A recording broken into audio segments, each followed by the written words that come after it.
ما نقبلها لا اليوم لا غدوة.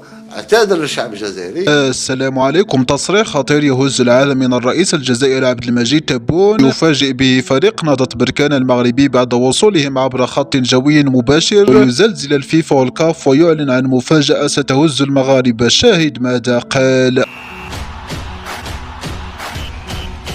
ولكن إذا كنت مغربي مسلم فيرجى الإعجاب بهذا الفيديو وتعطي رقمكم بالصلاة على رسولنا الكريم. حلت بعثة نهضة بركان المغربي إلى الجزائر مساء اليوم، وذلك عبر رحلة جوية مباشرة من مطار المغرب إلى مطار الجزائر، وذلك بعد تدخل الفيفا والكاف ما أجبر الجزائر للخضوع وفتح الخط الجوي للمغرب.